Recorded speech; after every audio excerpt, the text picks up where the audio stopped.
facilitate these 5 points working group meetings, and it's nice to see everyone here. I do expect we have a couple more people who will be here. I know a couple of people indicated they were going to be a few minutes late. So we have our agenda, and I'm going to go through all that information for everyone. But as we do with every meeting, before we kind of get into the formal part of our meeting, we'd like to have Nabila come up and talk about our safety statistics to start every meeting. So Nabila. Thank you, Andrew. So good evening, ladies and gentlemen. Hope all of you are doing well and staying safe. I'm Myra Nabila, project manager for 5 Points Transportation Study. Welcome to the April Working Group meeting. Before we dive into our meeting, I'd like to remind you that DELDOT's mission statement is to provide excellence in transportation for every trip, every mode, every dollar, and for everyone. And that's why we do the job we do. And next, we'd like to show the current safety statistics. We update the safety numbers every week. So it's disheartening to mention that the number of fatalities increased from 14 to 32 in last 2 months. However, it's still 36% less than last year's fatalities at this time around. Although the number is still less than last year's, but pedestrian fatalities increased from 4 to 7 by this month. Bicyclist fatalities increased from 0 to 2, and motorcycle fatalities from 0 to 3. Even one fatality on Delaware's roadways is considered too many, and DELDOT is continuously working very hard to keep the number to 0. That's why DELDOT has started the Delaware Safety Campaign. We are encouraging everyone to take the safety pledge and become a hero towards 0. So thank you, and I'll over to Andrew now. So, yeah. Thanks, Nabila.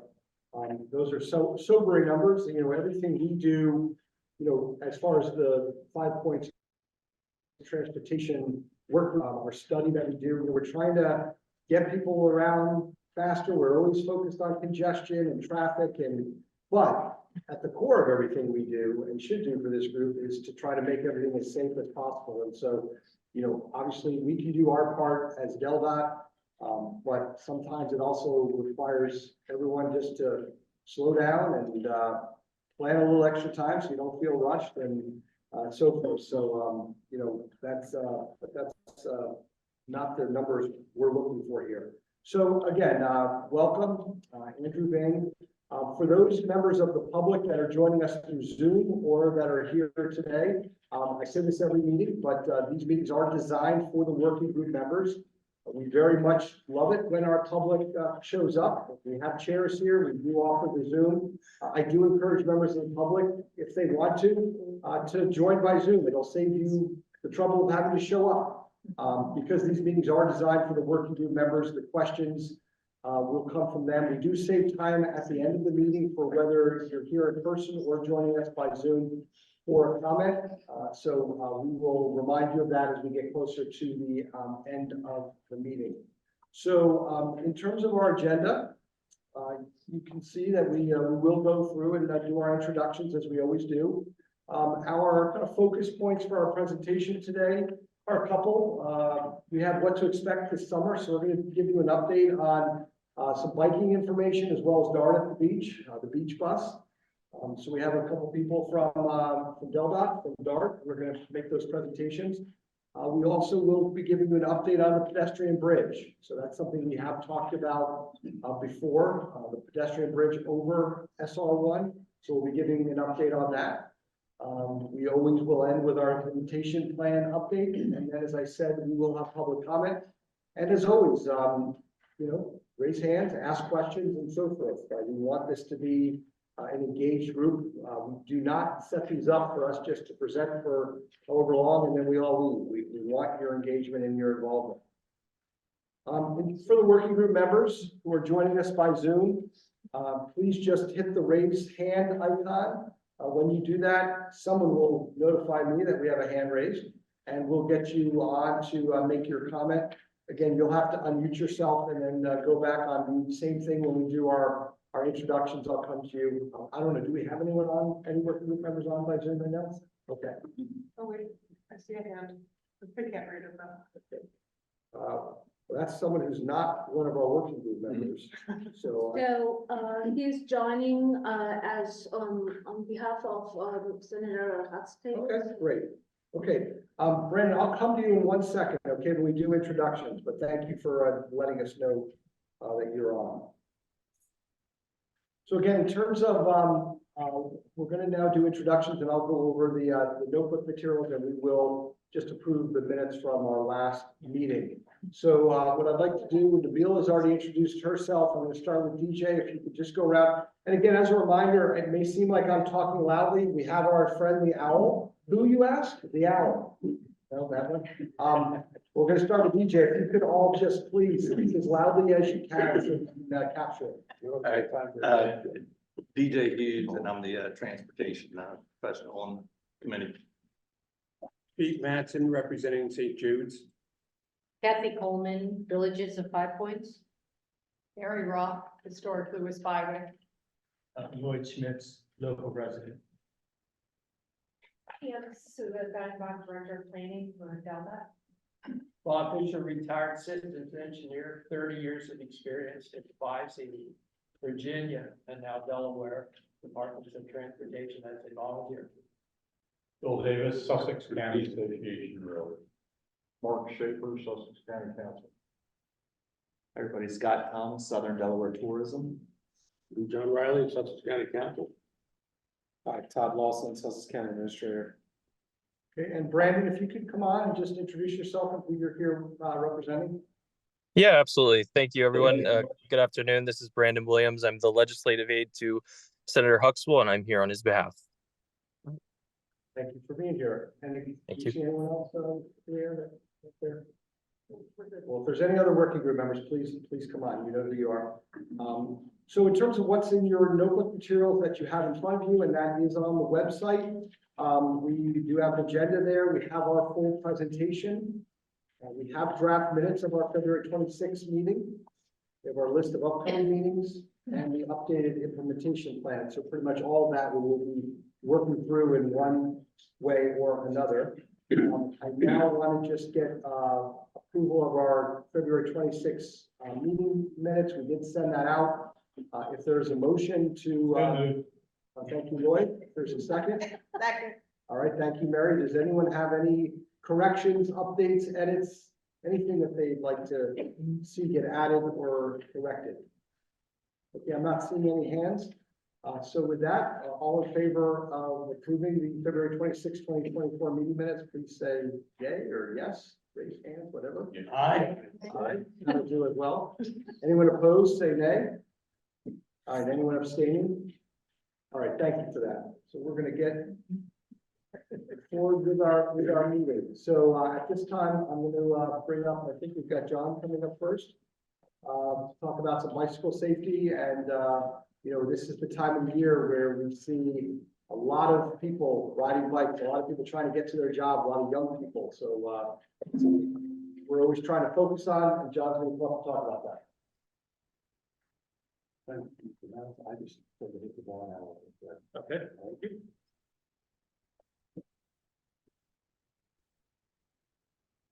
All right, hello, how's everyone doing? Great. Good. Again, my name is John Fiore. I'm the bicycle coordinator with DelDOT, and I work with Pam Steinbach as in planning. I think I was here a few years ago to give an update on bicycle safety, and then one of the topics was about our checkpoints. So they asked me to come back again to give an update on our checkpoints, and then I'm going to provide an update on a new item. So I'm going to first start off with our bicycle safety checkpoints. Even before I became the bicycle coordinator in let's see, August of 2015, DelDOT conducted multiple bicycle safety checkpoints through the summer season at multiple locations in the Lewis-Rehoboth area. At these checkpoints, we provide bicycle safety information, trail maps, and perform general bicycle repairs, which could include changing a tire or adjusting brakes, and we also install bicycle lights for those who do not have them, and also provide helmets for those who do not have a helmet. We do provide one to them with the promise that they would wear them every time they are riding their bike. At all these events, everything is free: the lights, the helmets, the bike repairs, and it's open to everyone. So we get a lot of, during the summer season, we get a lot of tourists who stop by, and J1 students, as well as local residents. They all seem to be very positive when we have these checkpoints. We always get a lot of positive feedback that they're very appreciative that DELDOT comes out and performs these checkpoints to get the information out about bike safety. Last year, we did do 16 checkpoints for a total of 450 contacts. And I just want to also give a shout out that these checkpoints would be possible without not only DELDOT personnel helping, but we have a lot of volunteers from Sussex cyclists that attend these events to help out. And we also have representatives from Delaware State Police attend when they can to help out. So again, if it wasn't for these volunteers, these checkpoints would not be possible. And then our schedule is up on our website, which is shown on the website below. But here is this year's schedule. So we have 14 proposed. Over the years, many of them have been along SR1 at the Nike outlet in Royal Farms, where we would have a tent set up on northbound and southbound Route 1. This year, we've added a new location. We're going to be at the Georgetown to Lewis Trail at the Lewis Library. And then another location, which was added last year, which had a lot of success in attendance, will be at the Church Street and Canal Crossing Road. It's right before you get to the recently completed Rehoboth Junction Breakwater Rehoboth Connector stretch of the trail. And then lastly, we have one location at one of the churches, which is going to be at Lutheran Church in June. We try to go at a church because a lot of J1 students have dinners at these churches. And if they need their bike repaired, it's easy for them to go to the dinner, drop their bike off, bike gets repaired with whatever's needed, they go have their dinner. By the time they come back, their bike is ready to go. So these are the general locations that we have this year, and we're looking forward to another great season. Quick question. I noticed they're all, Councilman Riley from Sussex County. All of these locations are coastal. Do you have any plans to do anything, say in Milton or Georgetown or Millsboro?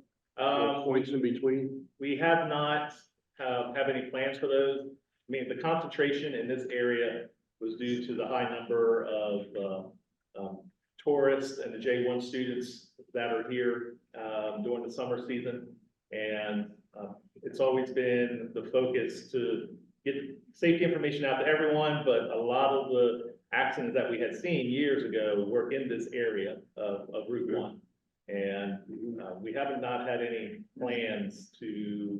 So as we're extending out the bike trail to Georgetown and the bike trail in Milton, you likely will see more traffic up that way. Will there be a need in the future, do you anticipate?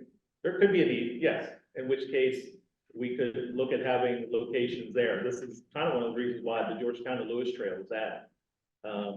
And we want to see how that goes this summer, participation wise, and if it becomes a popular location, then we would continue to do it. And as the trail expands, then we could definitely look at doing other checkpoints towards the Georgetown area.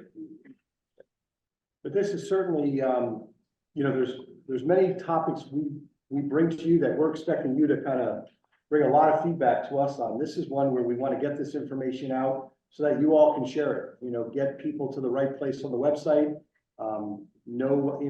If you running a business, any situation where you might bump into people and you can just we don't expect you to do the bicycle safety tip, but if you can just get the information out to people, let them know where we're gonna be, it certainly is helping the process. So any help? Yes, Mary? So, if I hear you correctly, Andrew, John, you'd like us to promote your website and Yeah, definitely. these safety checkpoints are fine to Yeah. promote? Yes, yeah, definitely. PowerPoint screen is the main view. Yes, go ahead.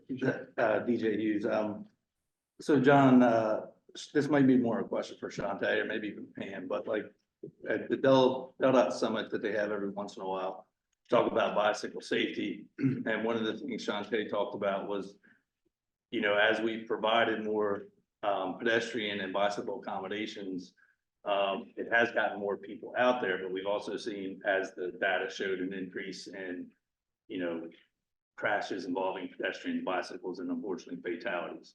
I'm a proponent of completely separated shared use paths and not having a bike riding next to a vehicle or in between two vehicles. And one of the talks was about, instead of having, when you have a separated shared use path, a 10-foot shared use path, not having a 5-foot shoulder paved, you might have 3-foot grass, 2-foot paved. And the thought is to get the cyclist onto the shared use path.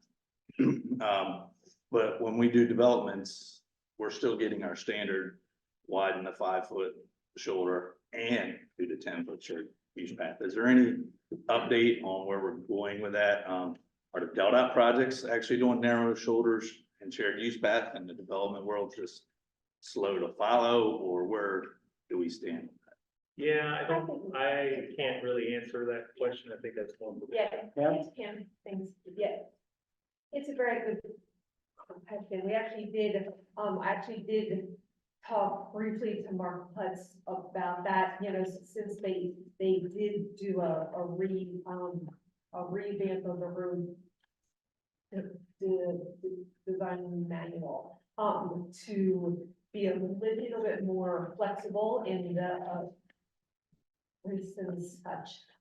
We are there, they haven't, since it does take a little bit longer for the CTP projects to like roll out, we have not had any particular projects yet that have kind of gone down that path. So we are, we will be working with DOTS and seeing if that's the operation and the possible like removal of the bike lanes on the actual roadway is something that is amenable to all, but we completely get that. I would like to have a celebration with, it's just been thrown, it's like shown throughout the world that it just so separated out. We don't have as many of the conflicts. So we are, it's just gonna take a bit of time to implement and then hopefully eventually extend that. Yeah. Okay, and I think one thing that could go along hand in hand with that is if we're trying to get all the cyclists off the shoulder, because we have the road warriors, as we refer to them, that want to be on the shoulder, they don't want to be on the shared use path. Maybe we need to widen that shared use path to 12 feet, to give more, and maybe you can have like a 4-foot section or a 5-foot section for pedestrians, and then a 7-foot section for bicyclists, because I'm hearing people that are saying that these electric bikes, they don't even ride the path anymore because the electric bikes are so dangerous, because you got people zooming by on these electric bikes with no concern for anybody else. Right? So. Yeah. Mary and then Bob? Mary Roth. So I want to follow up, and I'm not sure I might be following up with Pam versus John, but just point me in whichever direction. So as the shared use paths are being completed, is there data collected sort of where DJ was going, which is the more bikes that are on the shared use paths, at some point, when does the discussion start about whether you widen existing ones from 10 feet to 12 or something like that, or separate in a way that bikes have the 10 feet and then you do a separate one just for peds or something? I know that right of way isn't available on all of them, but we are seeing some trails that have 75 and 80% bikes that are out there. And I think that kind of tips the threshold of the 10-foot wide versus being wider. Is there any discussion going on about widening trails? I mean, I think there has been some talk about it. We haven't gone through, I mean, I know that like for Georgetown, I don't think we realized how many people were gonna use that trail. So like you know, it's just a lot of folks, and I just don't know if that's the norm for all of the trails. I think most of the trails or the shared paths are like being 8 or 10 feet is an appropriate amount. I think there are select trails that especially down in this area that may need that. But we have not gone down that path yet, or like when and if and when we will widen. I think especially for the Georgetown Trail, once it's going to be done and it's a complete action, that we will probably be talking about possibly widening it after. Let's just we can finish it first. That's the goal first. But all great folks, I mean, very forward thinking in what we think are bringing up. So thank you. And we'll go to Bob, and then I want to have John finish his last few slides. Bob? Yeah, I had a question. I was waiting for you to finish, but now we're in. In the past, there are 2 points that have been discussed. The first was low-cost technology for bike overpasses, low cost, and there was a county person, no longer involved, that was looking into that. And the other thing was the possibility of county action to require every development that wanted to participate in providing a place for more bike paths and granting right of way, so that you didn't have to use it within the existing Delta right of way. Also, I know for a fact that they widened the bike paths that are involved with the Miners Conaway SR1 grade separated intersection. The ones that come from Miners Conaway and run over to, and you know what I'm talking about. There are shared use paths parallel from Miners Conaway over to the Georgetown Lewis roadway. They were originally going to be, I think, 8 feet. I think they were expanded to at least 10 feet, maybe more. So there's already, while you're looking at the policies, there have already been some tactical actions. So I really like Councilman Riley's question, because I think there's a major role to advocate for bike paths from the county side to do like the new developments requiring interconnections between the developments. We talk about having interconnected roads. I think we have to look at interconnected bike paths the same way. And I believe that there's been a major study for bike path interconnection. Have you been involved with that, John? By the way, you and I have talked at the Bicycle Council, so now you know. So it's good to see. Where was this? What was okay, so this group was the cause of doing a sort of a bike path architecture similar to what you do for roadways, to just basically separate out all the roads and look at bike path interconnections. I don't know where that is now, but I hope, I know that Delta does, but this is probably not the time to talk about it unless you'd like to. Yeah, so that is the SR1 low stress bikeway study, is looking at the bike path network, kind of pretty much between Lewis and Rehoboth. So that effort is ongoing. Did And council needs to help you put that in place, I think, by putting, changing, their land use plans and everything. Because Okay, I'm gonna I have, believe, so. I'm gonna have John Fish. I do want to let everyone know Scott Collins from the county has joined us via Zoom. So thanks for being here, Scott. John, why don't you continue and wrap up? Now, last time I was here, DelDOT did not have this program. Back in, well, let me try to backtrack here a little bit. I'll go pre-COVID. We had a lot of J1 students here, working through the summer. And DelDOT would partner with ISOP, which is the International Student Outreach Program, where we would help ISOP loan out bikes to J1 students. So we would go to the local area churches and they would have a bicycle safety seminar. After the seminar, they would get a bike to use for the summer.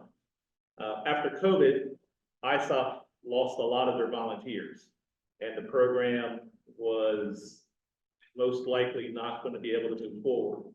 So in 2022, DelDOT took over the program from ISOP to loan bikes to the J1 students.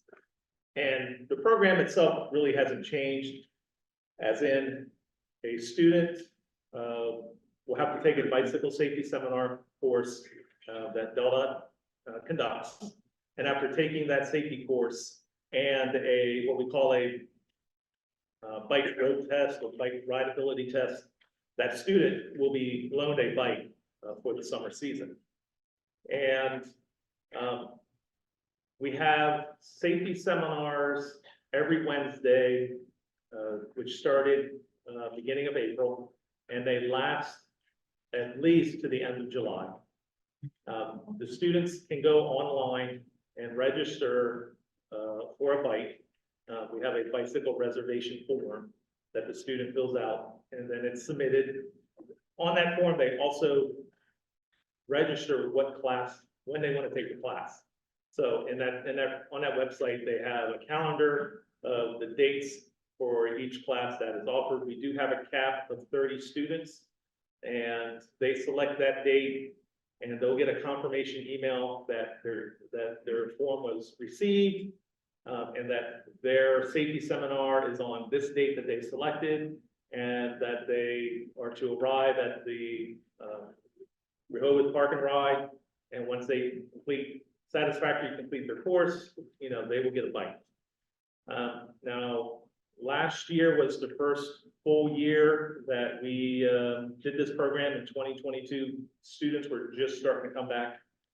And last year we did see an increase in students where we loaned bikes to 460 students.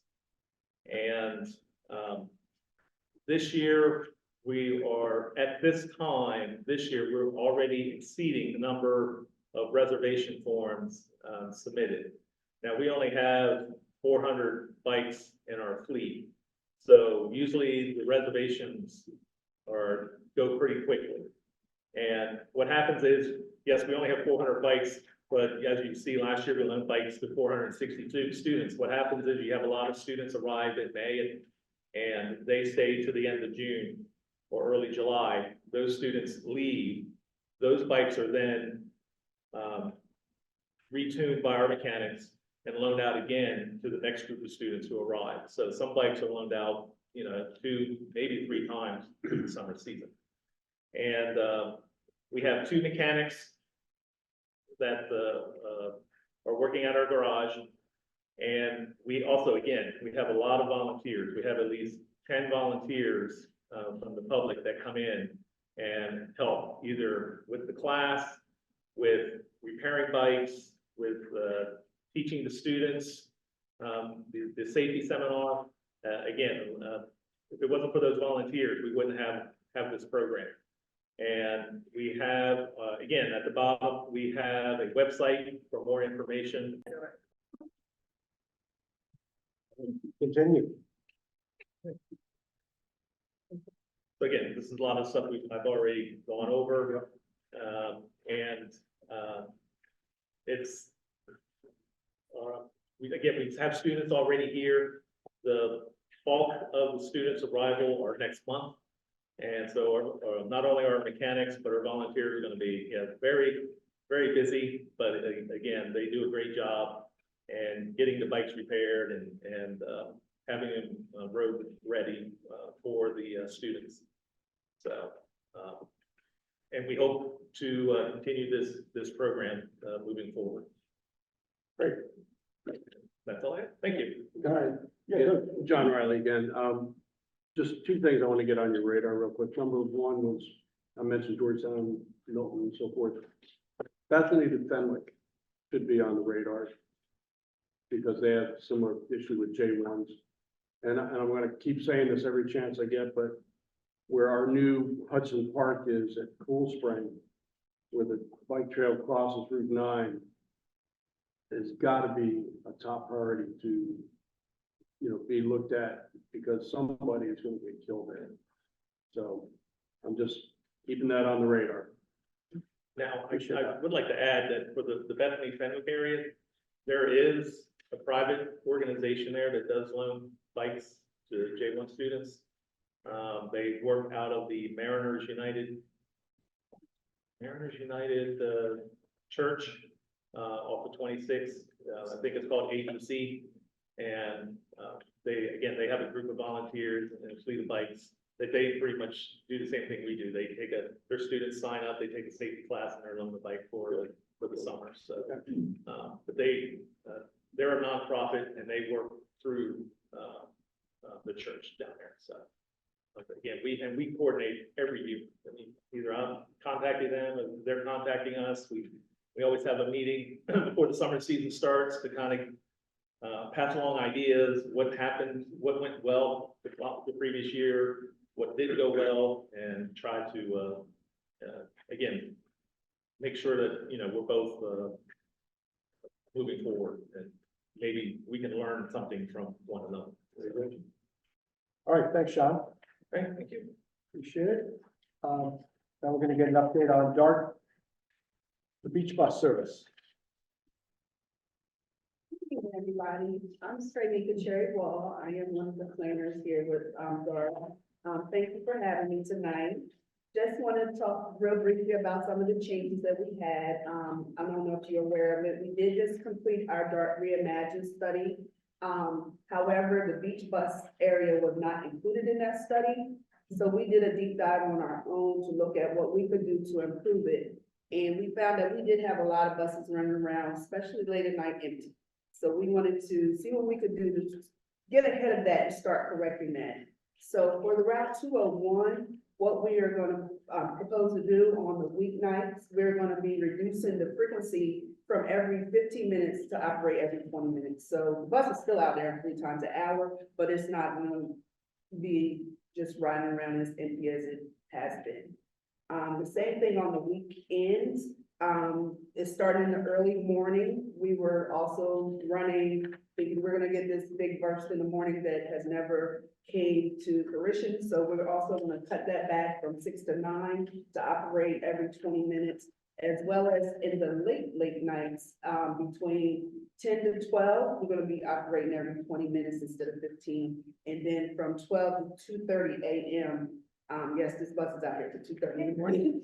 We're going to be operating every 30 minutes instead of every 20 minutes. So what we have noticed over the last few years is our ridership is coming back. We're not totally at our pre-COVID numbers, but we are about 75%, a little more than 75% of that in the beach area. So we are encouraged by that, and we do see that people are beginning to come back.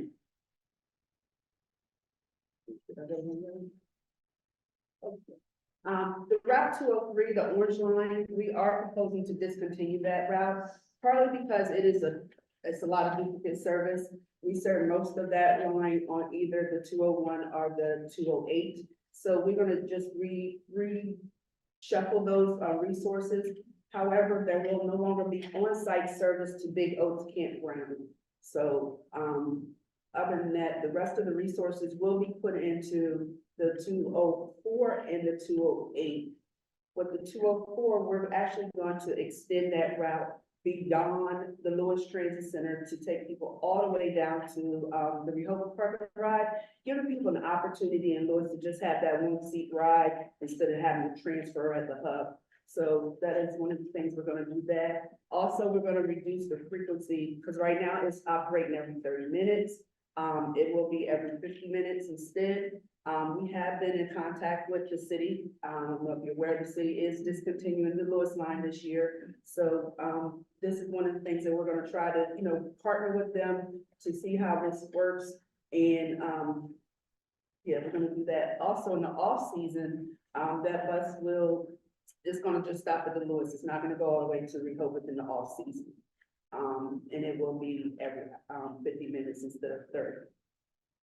For the 208, the Blue Line, right now, previous season, it would just come out from Ocean City and stop at Rehoboth Park and Ride.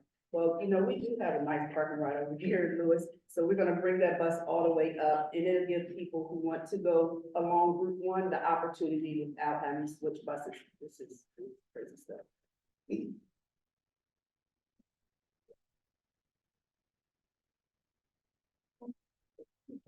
Okay, so,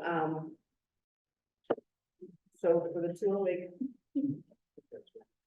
Also, for the 208, right now, that bus operates almost every 2 hours. With this improvement, those extra resources, it's gonna operate every hour and 15 minutes. So it's an improvement to people who want to travel between these two areas. And for finally, our Route 305, that's our Wilmington line, Magenta line. We're gonna just stop it at the Lewis Transit Center. Part of that is so that we don't have a driver, we're able to recycle that bus a little bit more, and we don't just have a driver just sitting there for an extended period of time. And then this parking lot has more amenities for that driver during that break. So we looked at that, and it's gonna create some more connectivity with everything coming up into there. So that's pretty much our updates for this coming season. Is there any questions? Yeah, Lloyd? Trey, Hey, the 204, yes, if I understand correctly, is gonna run every 50 minutes instead of every 30 minutes? that's correct. And it's not gonna go into Rehoboth? It will go to the Rehoboth Park and Ride. Okay, and then how would one go from the park and ride into the city of city of Rehoboth? You can still transfer at either Lewis or Rehoboth to the 201. And those buses will connect? Yes, Or would still be there? You yes. have to stand there another half hour waiting for a bus? No, we were very conscious on making sure that those connections are still there, as well as the connection to the fair. So for those people who pay a fare, it would be an additional fare to continue into Rehoboth Beach? You mean right now, if you're on the 204 and you want to go to Rehoboth Beach, you transfer at the Lewis Transfer Center, right? Correct. That's So right now you have an option that you can either transfer at Lewis or Rehoboth. But is it one fare, or would you have to pay twice? You still have to pay twice if you're gonna do that transfer from one bus to another. It's just on where you choose to make that transfer. Okay, we'll see how it goes. Thank you. Mary? Mary Roth, how many, forgive me, do all the buses have, the capability of carrying bikes? And is it still only 3 bikes per bus or 2? Yes, they all have the capability in 2 bikes. It's still just 2. Yes. Is there any discussion to expand that? Well, I don't know, but I can find out and see if that's an option. Thank you. You're welcome. Yes, Scott? Yes, Scott Thomas, Southern Delaware Tourism, for your 305 line, Henlopen line. Has there been any talk of extending that at all during the summer, like beyond the existing days, Friday through Sunday, and with the frequency? Any comment to that at all with the demand to travel south for train goers? I can say, let's start with the frequency. Yes, we are constantly talking about how we can increase that frequency. The year-round part, Not the year, I mean, just some, summer season, more like daily service for Wilmington. yes. We've talked about it. I think our biggest challenge is operators for that. Because, our 305 bus is actually handled by our union operators out of Wilmington. So for us to make that line is kind of hard. We are getting better with drivers, knock on wood. So, that's our challenge Is there right now. anything we can do to help with that? To your opinion? Just send me an email, send it to John, let us know that this is the request that you need, so we can look into it. I can't promise it, but we can definitely research it.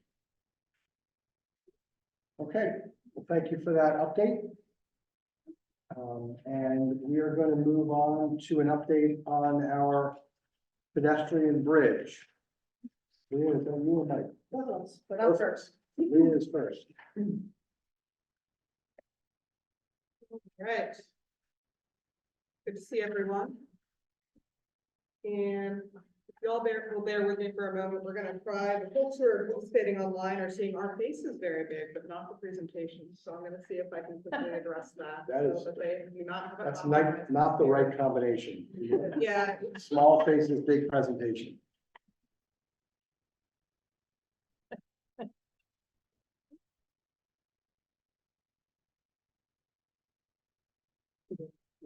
As a reminder to any members of our public, again, at the end, we will allow for a comment. So if you are joining us by Zoom and you would like to make a comment towards the end, just let us know that.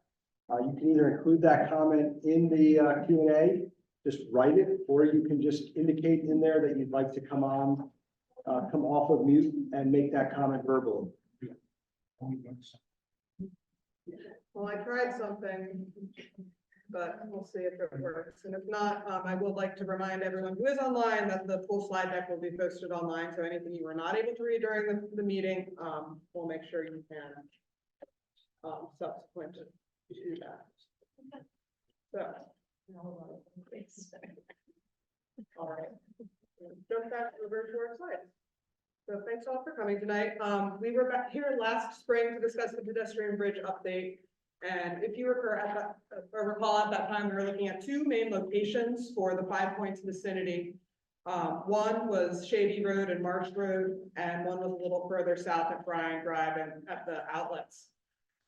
We kind of shared our preliminary assessment of what a bridge could look like there, but kind of noted, there's a lot of challenges with bridges because there's a lot of obstacles of people actually using them. It's a lot longer path to get up and over than it is to cross at grade. So at that time, we said we were going to go back, do a traffic analysis of what an at-grade crossing would look like at those locations and come back and share with you. So during our preliminary feasibility assessment, we did rule out the Bryan Drive location, and that was for a few different reasons.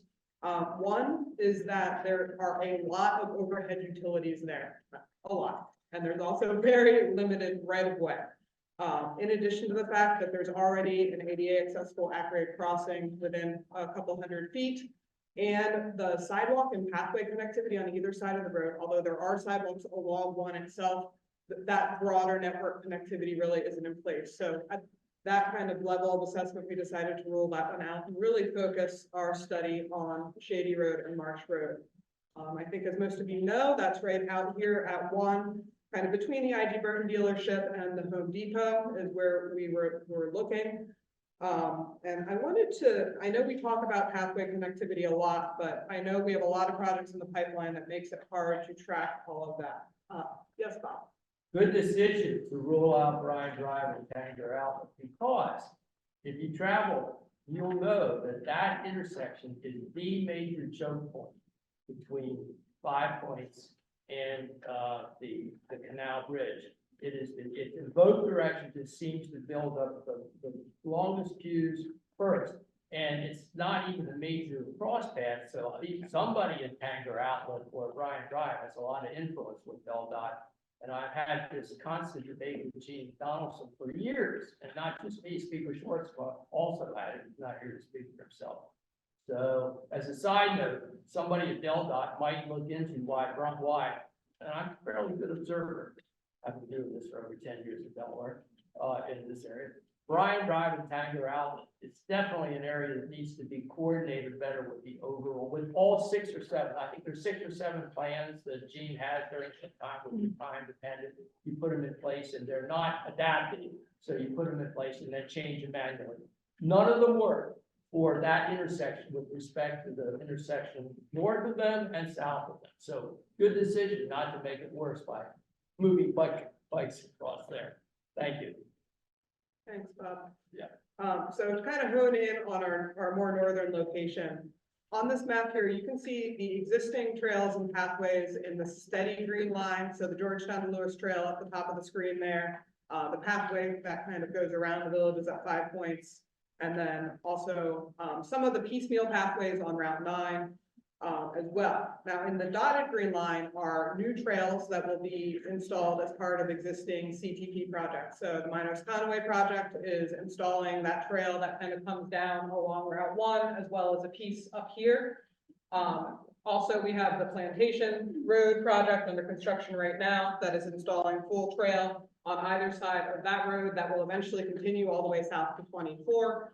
And then in also our West Coast Road, Old Orchard Road realignment project, which is installing additional trail up in that vicinity. So all of those are in design, actually moving into construction very shortly, as Shantae shared at our last meeting. And then in the dotted yellow, you'll see some projects that are in the out years of the CTP. So we do not have designs for those yet, but we do know that they are programmed, and we do anticipate that they will include a side path. And DJ, this kind of relates to what you were saying. Shady Road is in the CTP. It's part of the Henlopen TID. And the description right now does say bike lanes and sidewalks. But we've had great success collaborating with DOTS, to Pam's point. A recent example of them kind of switching from on-road bike lanes to pathways is actually the Airport Road Extended project a little further south. And they were very happy to make that switch from on-road to a pathway facility. So increasingly, especially as we're doing more planning studies around bikes in the vicinity, DOTS is kind of changing from what is documented in the CTP to a pathway standard, especially down here at the beach where we have a lot of vehicular volume movements. So I think the picture I hope this paints for you all, firstly, is that, yes, of course. Or Mark Schaefer, Airport Road, extended, is that the new proposed road you're referring to? Yeah, so that's, Okay. yes. Has the behind alignment of Walnut that, vicinity. has the alignment of that new road been selected yet? There is a conceptual design on Delup's website, and we can forward that link to you so you can take a look. Outside of the community? I'm not sure, I don't know the details of it offhand, but we can definitely get you the concept plan and put you in touch with Brian, who can speak to the details. Sorry, I couldn't provide more detail right now. All good. So the other thing I wanted to point out here is where, if you are walking or biking, you can actually get across one. You have one option up here in the trail at this white arrow where you go under Route 1 at Nassau Bridge. And you have another option all the way down to Dartmouth Drive at grade. There's a crossing there. But otherwise, there is no legal and definitely no safe way for someone on foot or on bike to get across Route 1. And when we look at our options for where that could happen, we're obviously not going to do it at the 5 Points intersection. That's just not feasible for a number of reasons. And the other kind of road that might make sense is West Coast, but that's not as tied into this network connectivity we're talking about. So we have a lot of good practical reasons why the Shady Marsh Road vicinity makes sense for a potential bridge crossing. So any questions about this map before I move on? So Shady Road, DJ. I'm sorry, DJ Hughes. The Shady Road, does that have sidewalks planned all the way from Plantation to Route 1? So right now in the CTP, it reads sidewalks and bike lanes, and we will be working with DOTS to make that a side path instead. It remains to be seen whether we'll have sidewalk on one side and side path on the other. We haven't gotten that far into design yet. And then once you were to get across Route 1, Marsh Road, West Coast, Clay, none of them have any ped or bike facilities. Marsh Road has a side path on right now. On the Walgreens side? Yeah, on the north side of the road, Right, currently across from the ID Burton dealership shown there. right, but And that's then, gonna tie into all the new pathways being built as part of Old Orchard Extended. but West Coast, Marsh, West Coast does not. Marsh to Clay, and then Clay itself has no facilities. Correct, but at least you'd be able to get up into the Georgetown to Lewis Trail or on Savannah Road I know- Well, I'm just wondering with the proximity to the crossing under Nassau Bridge, Mhm. is there really much value in this crossing? I can speak personally as a cyclist who actually takes that 305 down from Wilmington in the summer when I get off at the Lewis Transit Center and want to go to Lewis. I think it has a lot of value. I leave it to Lloyd and other folks in the room who are reliant on our trail systems, and that's part of what we want to hear from you all, whether you think this location makes sense as an investment. It is quite a bit of drive. So at the bottom here, you can see, especially if you're on foot, this is a scale that shows miles on the top and how long of a walk it is. So this whole bar is a 20-minute walk. So essentially, once the Minus Conway project is done, yes, you would be able to say, get off at the transit center, walk the sidewalks and the path all the way up here. But that's a 20-minute walk out of your way if you're trying to head downtown. Now, if you're on a bike, a mile is not gonna take too long, but Right, but- or say maybe staying at the hotels right here. I don't think walk, And trying to take the bus into Rehoboth, it becomes. I'm very- just wondering, I think cycling in the Lewis Center is an option. I don't really think walking in the Lewis is an option for most people. I think for walking, it's more of those closer connections, so what's on either side, and again, we have a cluster of hotels and businesses and the transit center and folks who are either working in those service industries. And those hotels who would appreciate the opportunity to get across the street and otherwise, so that's kind of. what We've we're also looking at. got, Yeah, well, I'm sorry, Mary, and. Pam Steinbach. Sorry, Pam. And this is just to put it in perspective, this is not like a public workshop for like where we're going. This is just we've done some analysis. So that, just a thing to, we haven't presented this for a while, so we're great and I'm thankful for all the input. But it's not we're not choosing where it is tonight. Well, and I guess, this is DJ again, I guess my point was, is if we're gonna do that, it would seem that you gotta complete the network. You can't do that and then not have anything on West Coast, the other side of Marsh, on the other side of West Coast, and then Clay. That would be my opinion. And Mary, I know, you're very involved with historic highway and improvements on Savannah, with the Savannah Road Master Plan right now, which may play into this tool as well. yes, Okay. I think the other piece of it though is, because if we think about something like this, it's not a public workshop, and B, it's expensive, and C, it's out there a number of years. But I think that also you have between CVS and Walgreens that are there now, and the shopping center, there is some benefit to people being able to walk or ride their bike, whatever they want to do. But there are folks from the Henlopen landings and those developments back there on Plantation Road that could walk over a bridge. But also, I think it's important to think about as Plantation Road and Robinsonville and the rest of them, and you keep going west and start to improve those pathways, that it allows people to come up from that direction and go over and then get into Lewis, catch the Georgetown to Lewis Trail, that kind of thing. So I mean, it's all hypothetical and it's all out there, but I do think that it has value for folks that are on the west that are trying to find a way into Lewis or other aspects on the east side or the beach or whatever it is outside of a car. So this is, I asked for the discussion and we're having it, but I also want to, I think we have more data to provide you all to then again get into the discussion. So welcome, Speaker Schwartzkopf. Thanks for being here. Here in the corner? Yeah. All right. Give you 5 minutes to go. Do it. You agree that. Bob, hold on. We're gonna keep, Your name 5. Bob. Thank you. Leah, continue. All right, so moving on. So again, right now, we're seeing value in this location as a place to be able to cross the street by foot or bike. But again, part of our analysis was, well, what does having an at-grade crossing look like here? There is no signal here now.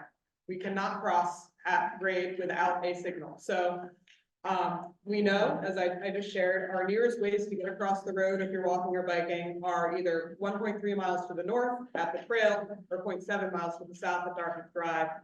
We do have closer signalized intersections at 5 Points and at West Coast. However, 5 Points intersection is not exactly a candidate for crosswalks, and West Coast has its own challenges. So we took our analysis and we wanted to look at a couple different things.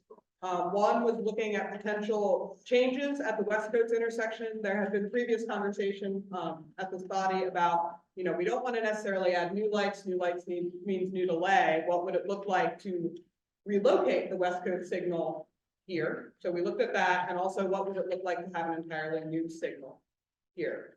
So right now, those of you who are familiar with Shady and Marsh, they're right turn out only, right? And there's also an interesting crossover. If you're on one, you are able to make a left turn from one onto those roads from a stop condition.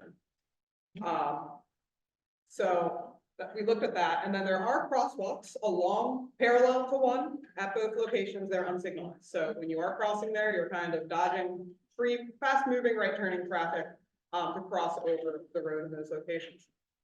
Looking down at West Coast, that's, as most of you know, a signalized three-leg intersection with a very heavy left turn movement. That's the way a lot of folks leaving Lewis are getting onto one to head south right now, and there's frequent queuing in that location.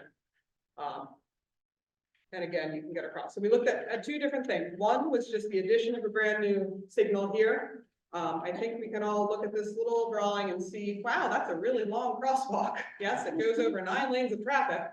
And there is potentially the opportunity to create a pedestrian refuge in the middle, but we think it's really gonna be dicey. We need at least 8 feet to do that, and it's really tight in here right now, especially if we want to maintain those left turns coming off of the road, and then our crosswalk is conflicting with those left turns. So again, not a great solution, don't love it, but we looked at it. And then looking at our second alternative, you can see kind of a slight modification here. This would be adding a signal and moving that West Coast, those left turning movements up to Marsh Road. So we would be introducing a new left turning movement here and a left turning movement here and restricting that movement at West Coast. So those were the two alternatives we looked at. Okay, now I have a little chart comparing. So both options would signalize Shady and Marsh to allow that pedestrian movement. Now, the first option, it's a signal pretty much just to do that. That's all our signal is accomplishing. It's not introducing any new ways a vehicle can turn. It's just allowing a pedestrian to cross. Now, our second alternative, where we relocate the West Coast signal, is allowing pedestrians to cross the street while cars are turning left. So that is a concurrent movement. So every cycle that would be happening, okay? Now, both of these, we assumed a pedestrian's gonna push that button about 15 times an hour. That's a guess. We don't actually know what that's gonna mean. More pushes of the button mean more delay, but this is what we assumed to kind of compare the two things. Those through movements, neither of these imagine you're going to be able to drive straight from Shady onto Marsh Road. That's just not feasible here. That would create absolute catastrophic delay entirely. And again, alternative 1 maintains the signal at West Coast, and alternative 2 eliminates it and closes that crossover. So that's kind of our rough comparison. And to kind of summarize what that means, we know signalization here is going to create significant delay, but that not any more than what signals are doing on Route 1 right now, but it will create more delay. We also know that adding a new signal at Shady and Marsh does not impact West Coast Road that much. It doesn't really change operations there. It can be, to Bob's point, kind of coordinated with the other. And actually removing West Coast creates more delay, and it's kind of a worst case scenario. So it's actually better to add a brand new light than to remove West Coast and move it here. And the only place we're really seeing long queuing is the kind of southbound left turn, which is not surprising. That's where we see queuing now at West Coast, but were we to relocate it, we'd still see queuing for cars trying to make that left turn movement on the 1. So So what does 95th percentile mean? 95th percentile. Should we let the traffic engineer in the room explain it? You're probably going to do a better job than I do. It's basically at what 95% or less are doing. So it's your worst 5%. So 2 or 3 cycles of the light, I think. Yes. So again, it's what's out there now. It's going to be delay consistent with other signals on the corridor now. All right, so that was our traffic analysis, because we have to do that when we're looking at, again, we're weighing the pros and cons of a bridge or at grade. So we're getting into that, and with that, I'm gonna turn it over to my colleague, Mike Campbell, who is going to speak to the bridge itself. Thanks, Leah.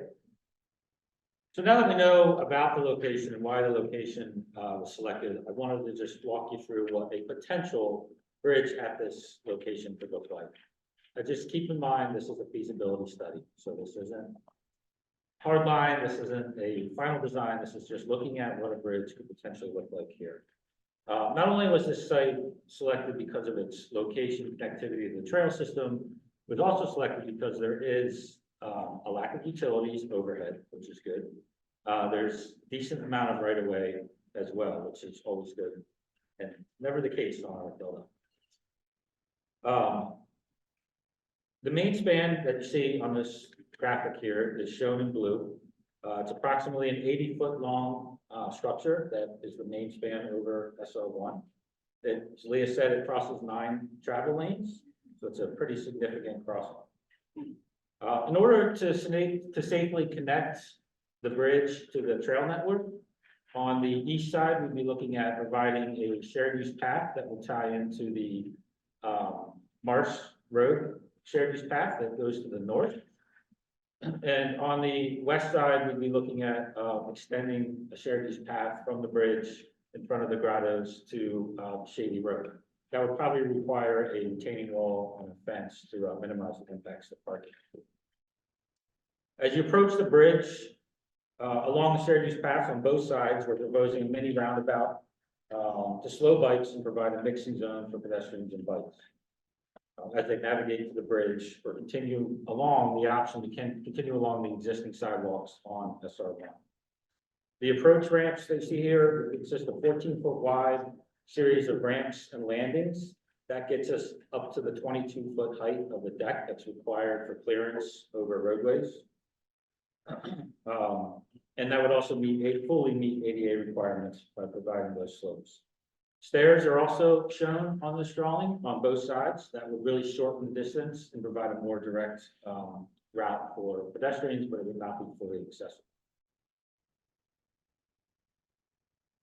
So this is a rendering here that shows what the main span would look like over the roadway.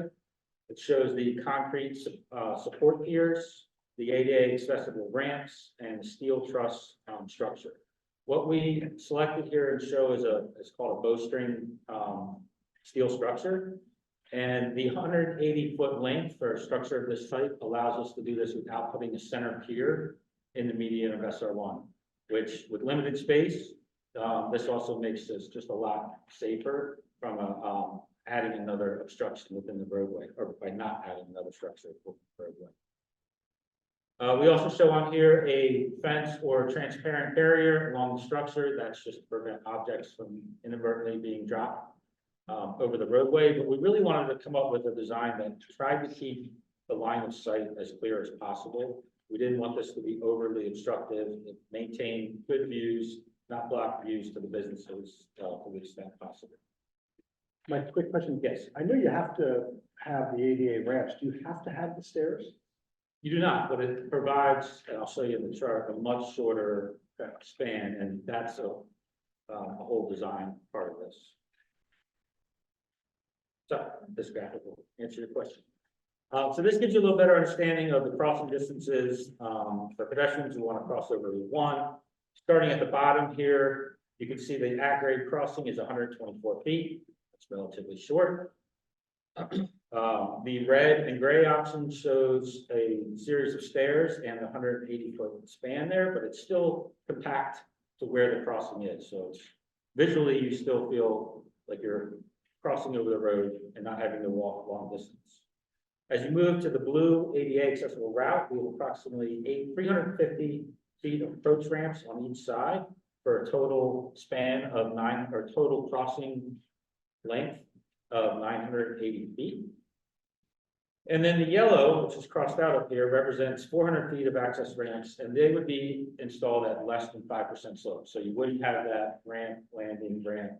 It would be a continuous, nice flow But that would take about over 11, or close to 1,100 feet of crossing length, which is significantly more than the 124, and we don't have the space. It just takes up a lot more space to provide those ramps. And the farther you get away from the actual bridge structure, the less likely people are to use the ramp or the bridge. So it really comes far down to is how far, really comes down to is how far users are willing to go to make this connection. So we wanted to highlight what the main factors for consideration are when comparing the two alternatives, the at-grade crossing with pedestrian bridge. As with everything with DelDOT, first is safety. It's clearly obvious that a pedestrian bridge eliminates all conflict points from a bike and pedestrian standpoint, so that is the safest option. The crossing distance, as I mentioned, is much lower at an at-grade crossing. And that also relates to the directness of the route. So obviously you have a more direct route at grade as opposed to having to navigate ramps to go over the bridge. The overall cost of the pedestrian bridge is obviously extensively more expensive than an at-grade crossing. We show here 8 to 12 million for the pedestrian bridge. Again, this is a feasibility study, and the at-grade crossings of $1 million or less. There would be long-term maintenance costs associated with both alternatives. However, a pedestrian bridge, is obviously more expensive to replace over time, and there's more surfaces to be repaired and maintained. So one major benefit of the pedestrian bridge is there are no delays in traffic operations or added travel delays, as Leah mentioned. But then finally, there's always the issue of will people use it? Historic studies have shown that pedestrian bridges can be ineffective if the travel distance is too far for someone. If they know they want to go from point A to B, but they have to go 15 times the distance to get there, they might not use a bridge and consider crossing illegal. So to wrap up, the pedestrian bridge alternative is obviously more expensive due to the construction and MOT requirements. To partially mitigate this, we're recommending a fairly simple structure design. That steel truss structure is prefabricated. It can be constructed off-site. The piers can be built and it can be placed onto those piers over a region. So relatively minor impacts there. There are also potential underground utilities. We've not done a full utility investigation for this feasibility study. And then right away would have to be acquired on both sides of the property for construction access. Question? Yes. Bob Fisher here. I would imagine that safety and cost would rule out elevators on either side to get the elevated person so that you wouldn't need the ramp. I just want to verify that you agree with that, what I just said. I mean, you could make the elevator all glass. That wouldn't eliminate the safety, but risk, being in a closed area, but it's also much more expensive. I mean, the 8 to 12 million ain't cheap. So that's what made me ask the question if you looked at it. We did early on, we looked at that as an option, particularly when we were looking at the tender outlet option there. But really it's the long-term maintenance of an elevator that DelDOT is not in the business of maintaining. Good question, John Riley. You said 95% of pedestrians would likely not use it, but this seems to me to be more targeted towards bicycles. Would that be accurate? So you expect a much higher percentage of cyclists to use it? I think that was referring to both pedestrians and bicyclists. The distance is Both. So the study, we did a high level analysis of places that looked at utility of this. Now, I asked all of you to put yourselves on that corner and make a decision, right? Because that's what it comes down to. And I sure as heck am not crossing one there. There's 9 lanes of traffic and it's crazy. Even with a signal, I would not be comfortable doing that. So it's very much up to every individual and what their decision is going to be on that. I think compared to some of the other locations we analyzed, it was more of, let's see what road, more of like a Kirkland Highway situation up north where you, or even other parts of one where you have more frequent crossings further south on the roadway. It's a slightly different character. I would think here it would be utilized, and one other piece, as Shantae shared at our last meeting, the department's also putting in these median barriers to preclude folks from crossing. And that is definitely something that would be pursued here in conjunction with this, just to create a prevent folks from crossing here where we do not want them crossing. So that would really encourage folks to You use see the bridge. speed limit dropping dramatically on the strip. On this stretch, I'm not aware of any shortcutting on this stretch of bridge. Yeah, I don't know, for $8 to $12 million, with only 5% of the people are gonna use it, doesn't seem like the bang is worth the buck.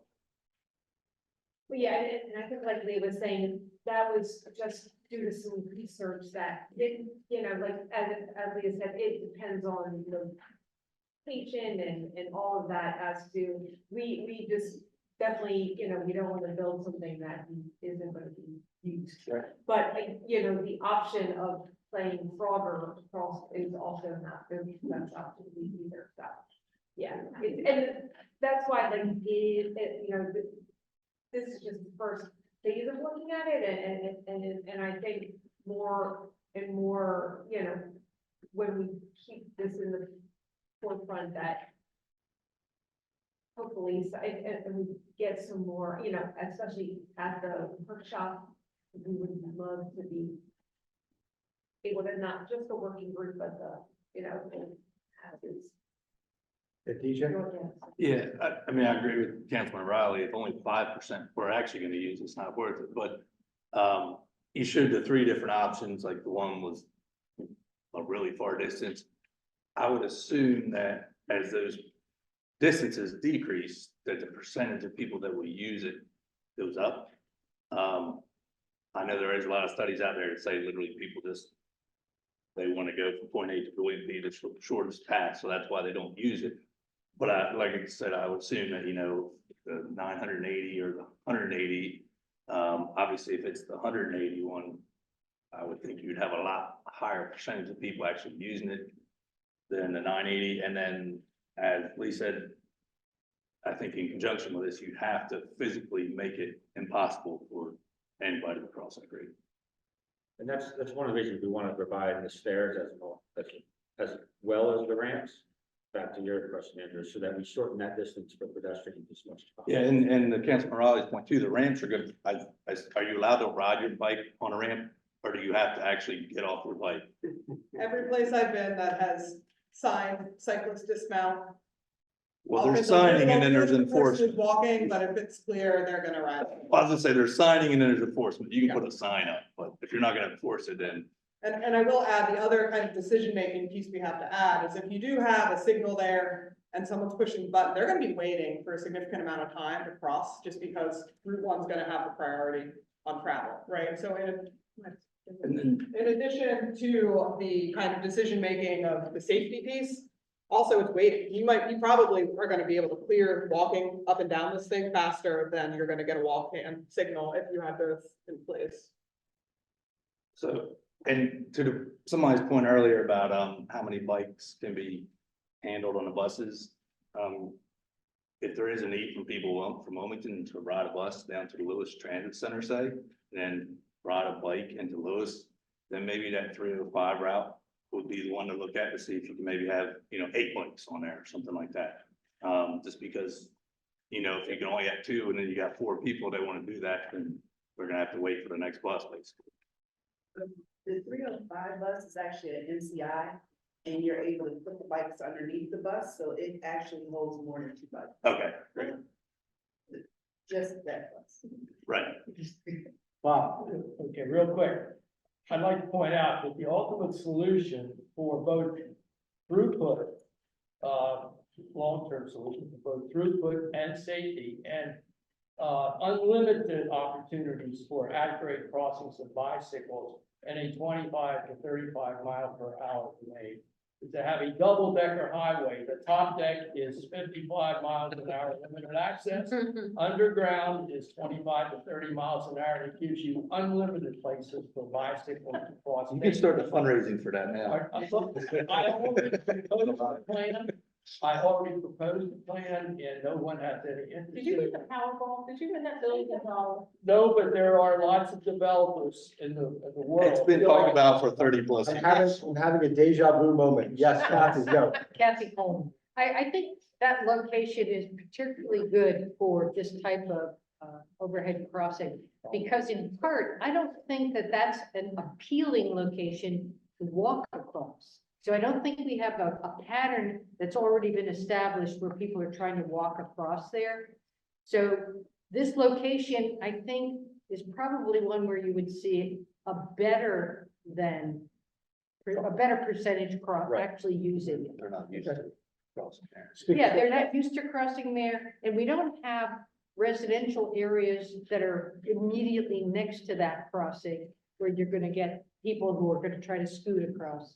It just, when you're standing on that road near Grotto, a sane person would not try to cross that road. That's a big assumption. 2 a.m. That's definitely road. Have we used up all the right of way? Yes. Okay. So we wouldn't be adding any more lanes or anything like that? Okay. Second question is, have anybody done any kind of a study as to how many people walk across there? It's not, I don't think, at this Trying to fix point, a problem that doesn't exist, or? I don't think it's happening right now because it's so unsafe. But looking at, again, the investment in pathways and facilities on both sides of the road and the utility of the Georgetown to Lewis Trail, I could see it being used as there's infrastructure in place. I would not say do this bridge before the pathway connectivity on Plantation and Shady and all these other places are done. It would kind of be the last link that would go in, you know, I years just and years don't, from now. I don't see the value of the bridge, I don't. Yeah, so But for the And use I'm of not sure if you saw that. probably, I got here late, so I probably shouldn't ask any questions.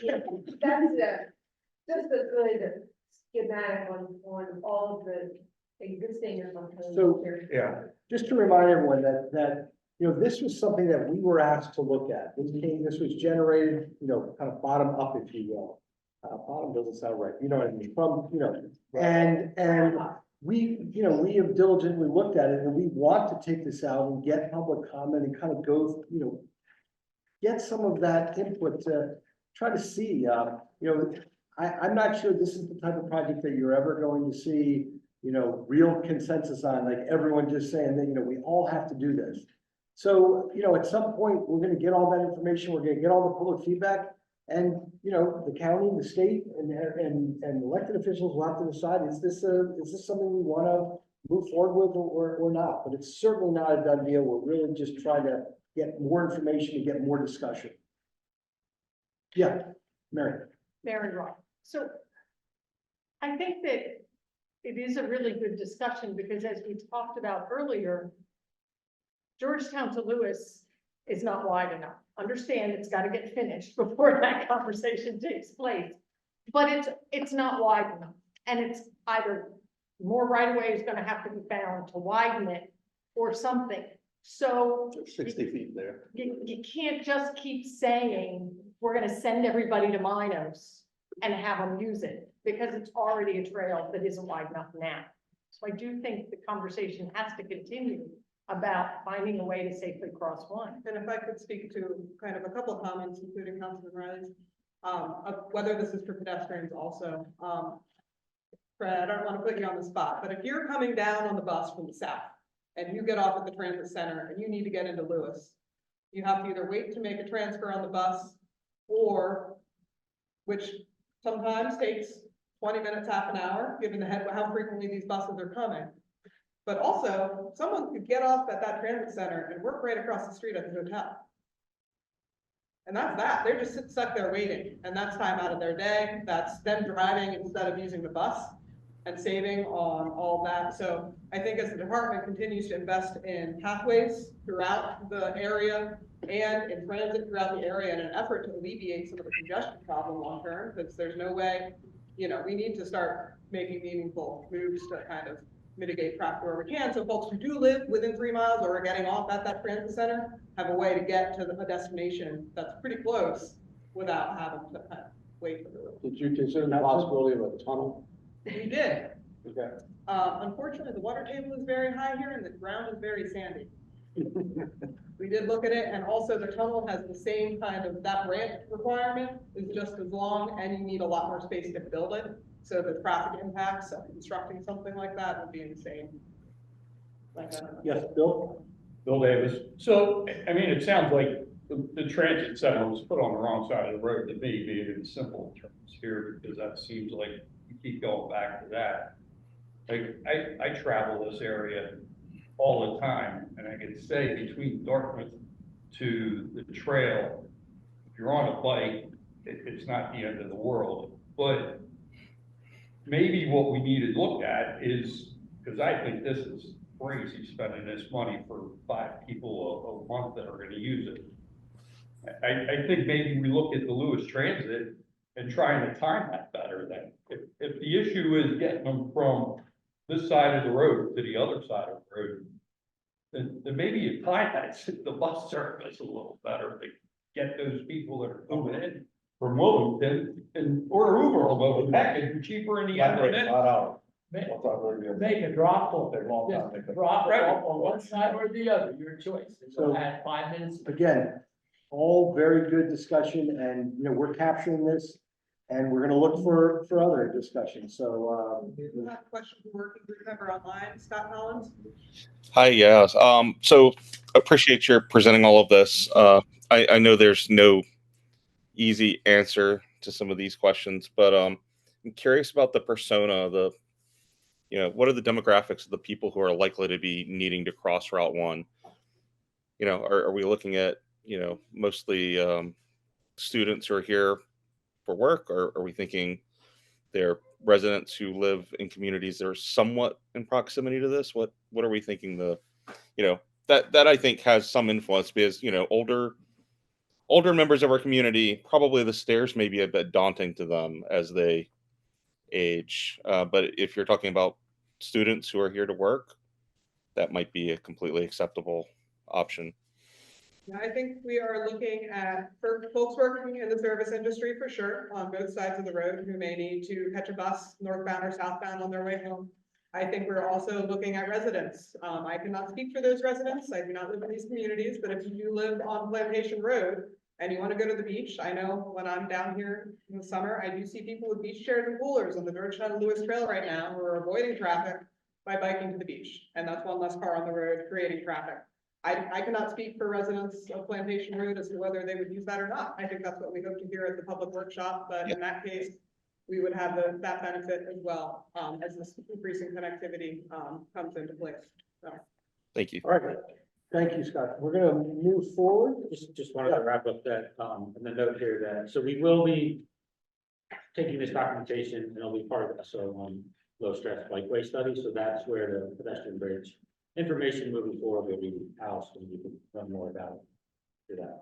Yeah, I'm sorry, Pam, and I just want to sort of address the great thing about memorializing it and having it in the low stresses. That is one of the big criteria of grant funding. So anything from the feds, they always want to see it memorialized in a plan. So I think that will only help the funding opportunities. And thank you all for your comments. We'll be bringing this one, to Pam's point, to the public workshop in June. So we'll look for comments from your neighbors. All right, where are we at? So half an hour. Phase 2 implementation plan update. So this is our final agenda item for the evening. As always, at our April meeting, we're really looking at our 2023 annual report. I know we don't have as many members of the public here tonight, and everyone who is here is very familiar with our recommendation categories, so I will not dwell on all of those. And I will say the annual report is done. It is included in your packets, and it is posted on the website. So for those of you who are online, if you do navigate to the Del.Dot Interact page, which will be linked here in a moment, you can take a look at this entire draft. It gets into every detail you could possibly want on the status of all 78 recommendations. So I'm not going to bore you with that. We pretty much are up to speed with those based on our last meeting. And for those of you who would like to come out and talk to members of the project team and even the working group members here, so we will be holding our public workshop here over in the cafeteria on June 11th from 4 to 6 p.m. And if you cannot make it that day, we will also have an online recording of the presentation and workshop materials. So that is available for you. So you'll see some familiar charts in the annual report, including our implementation progress by year. As you can see, we continue to make steady progress year over year on completing our recommendations. And we are actually down to just 7 outstanding longer-term recommendations that have not moved forward yet. So since we normally focus on what we've done, today we're going to focus on what we've not done yet. So we're going to look at those longer-term recommendations that are outstanding. If that's okay with you, a little bit of a different approach. But before I do that, I will say our 2023 notable achievements.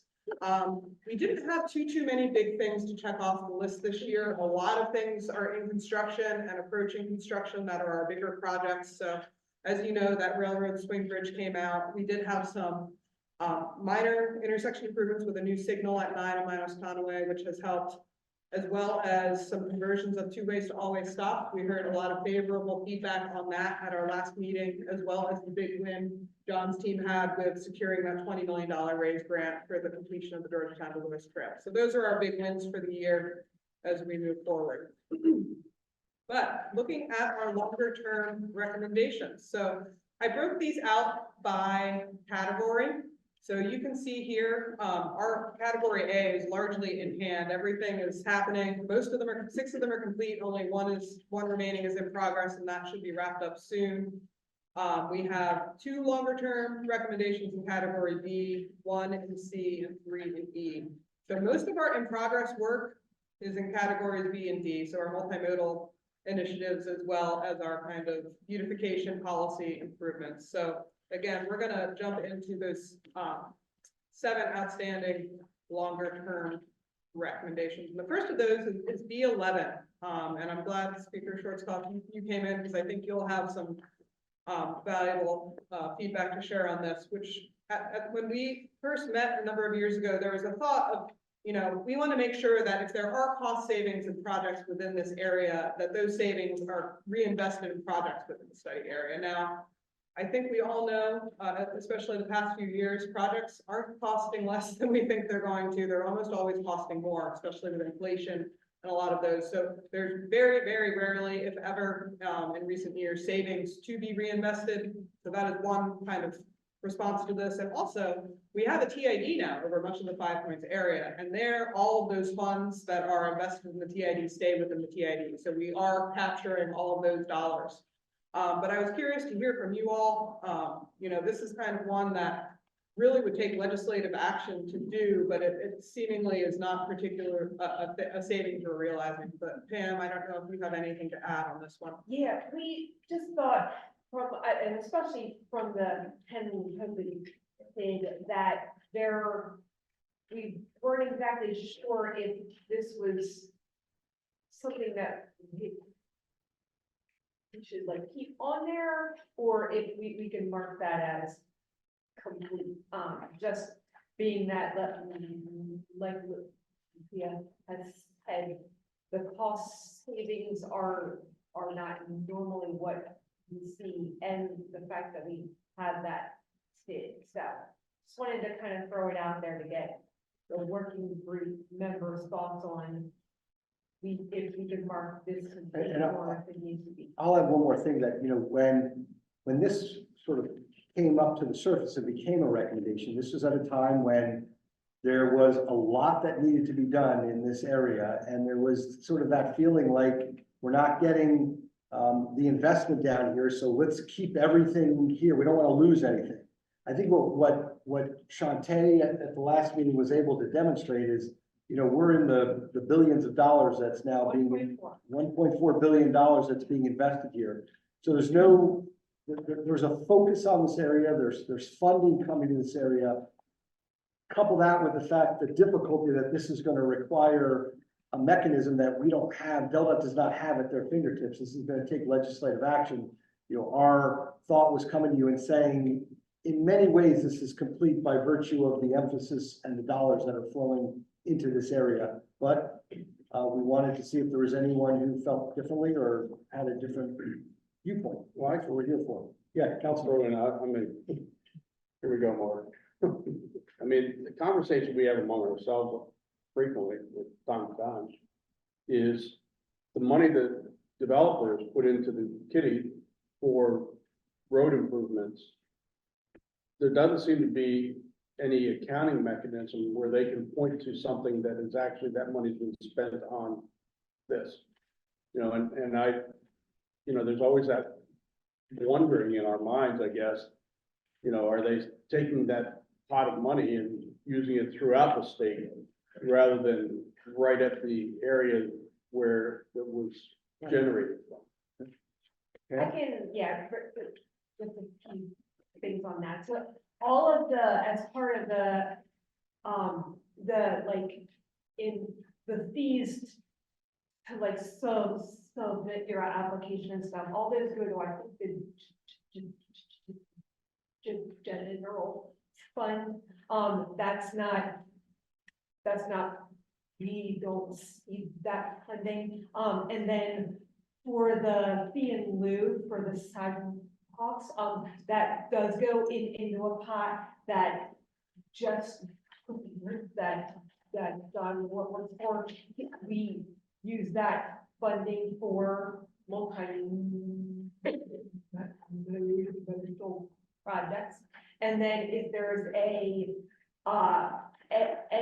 funding that the developers are required to pay for any kind of aid loans, that gets sent to our traffic section, and they're required to utilize that in the same area. So we do have those safeguards. in So place. there is some tracking available. There is. And I think what Pam said, for any of those developer projects that are within the Transportation Improvement District, Yeah, those investments do stay in they that. are required. I know that was one of the points, you know, that made it attractive. Right. Yes, DJ. So I think in the CTP funding schedule, there's some different columns, and there's a state column, a federal column, and there's an other column. And from my understanding, that other column is supposed to track stuff like development fund. So, you know, like Pam said, shared use path fee in lieu of, area-wide study fee in lieu of, application fees, those are all completely separate. They're not part of the CTP. But I think what you're asking is within the CTP, let's say a developer puts 50,000 towards this one project in the other column. So that's 50,000 the state and the feds are not having to spend. Where's that $50,000 go? Because the feds have been authorized to give that money to the state. So that money's going somewhere. So I think you're asking, where's it going? Yeah. Well, I mean, we love to pick on, what is the Old Landing Road in Warrington.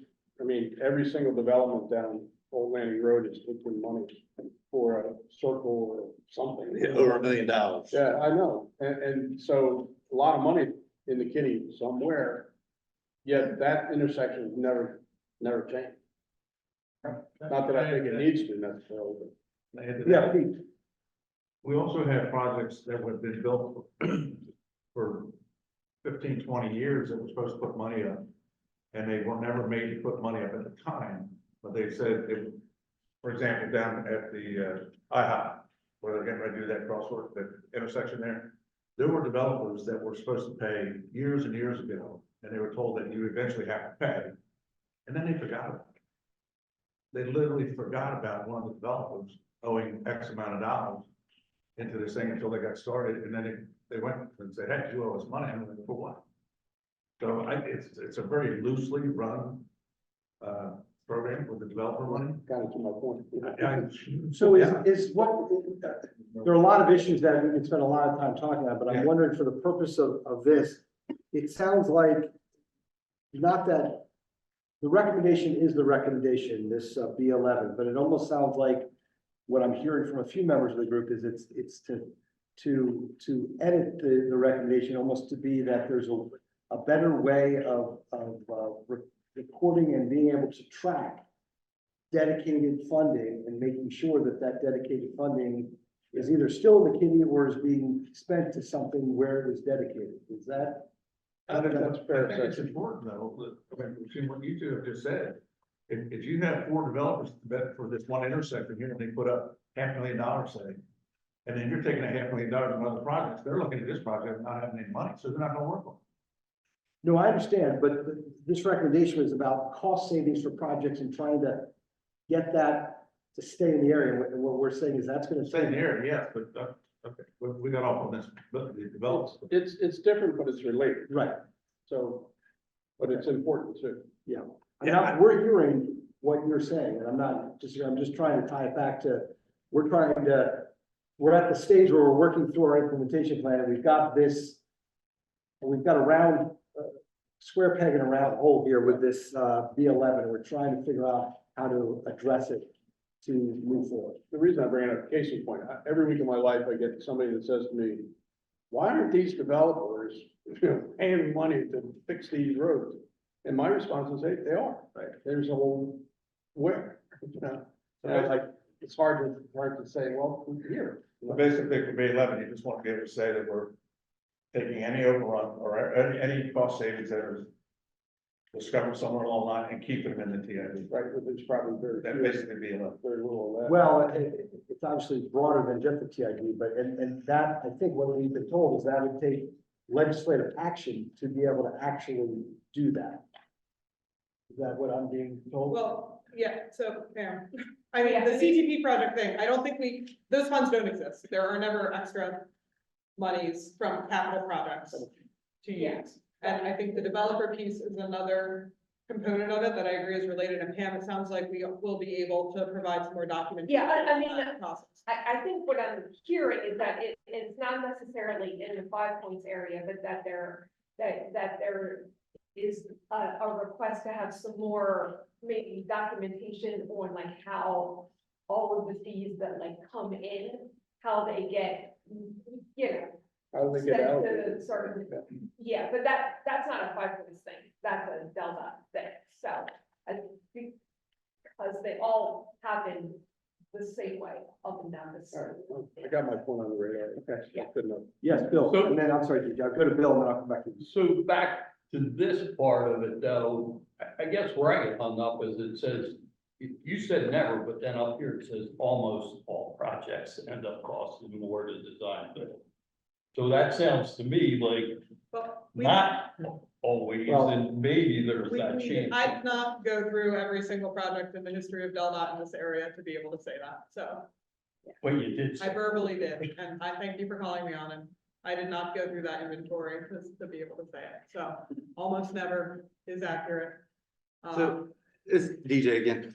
I don't think this group wasn't tasked with coming up with cost savings for Delta projects. So like our ideas didn't end up saving Delta money on a particular project. I think what we're talking about is two different things. As you say, like Delta does an estimate, well, the bid might come in a lot higher than the estimate. So there is no cost savings is what you're saying there. But I think what we're talking about is, let's say you got 3 developers that contribute to the minus Conaway Road. That 3 developers contribute 750,000. And I know we're getting more money, but percentage wise, we're still not getting typically 33% or more. So whatever, let's just say it's 30% or whatever it is, only when that money goes back into CTP, it's gonna get spread throughout the state, and Sussex percentage is usually only, say, 30 to 40%. So I think what this was supposed to do is keep that money in here instead of sending, say, 60% of it to Kenton, Newcastle County, when a developer in Sussex paid for it. So I think in my opinion, that's not complete. Developer projects, that money, if whatever the contribution is, does go directly to that project. But then, yes, if there is any, if there is federal funds or state funds that are offset from the developer contributions, then yes, it goes back into like our big, CTP and then moves to certain things, but I don't, or certain projects, but I don't know besides a law or something that would preclude that, being that and that this might be something I may need to ask the finance director, but those, it's not that, like, when we put the CTP forward, those estimates, if it is more or less, they do have to get sent to the feds and stuff. I don't know if there is a way that we can actually. TJ, I'm gonna move this on by, we're not ready to address this right now. We appreciate the Yeah, let's feedback. just keep it on, we're good. Yeah, it's not gonna let's keep going and move to the next one, and we as a team will figure out what we heard and how we're gonna move forward. Yeah. Yes. Great. This one's a little more pragmatic. Or tangible, at least, not pragmatic, which is study the feasibility of mounting clear, consistent day-night address and block numbering signage along Route 1. So we actually went back and read some of the original documentation, and really this was envisioned as a way to better support visitors navigating the one corridor and make sure they knew where they were all along the corridor and proximity to destinations. I know every year, more folks are using this to get around and getting turn-by-turn directions that way. So just curious to hear from you all. Scott, I know you especially have been involved in a lot of conversations around signage. If this is still of interest, there's not been any action on it to date. Yeah, Scott Thomas, Southern Delaware Fortune, absolutely. I mean, this is a project that the county invested in, the state invested in to get kind of a framework of a signage system, a wayfinding signage system. So I'm just wondering if the title of this, it says address block numbering signage. And I didn't know, I figured that's the standard, but I think it needs to kind of allude to wayfinding, since that's kind of an industry term. Well, again, and as someone who has the, I was part of the first phase of it, I think the thought was that there are people putting brake lights on, trying to figure out, where am I trying to get to? And that's what's causing. Right lane all the way to make it like causing traffic, and if there was a consistent clear block numbering, it might alleviate some of that traffic. I think what Leah is saying is, do we still need that, or have we moved past that because everyone is basically using their GPS? Not everyone. I might add, it's illegal. Say again? I might add, it's illegal To do what?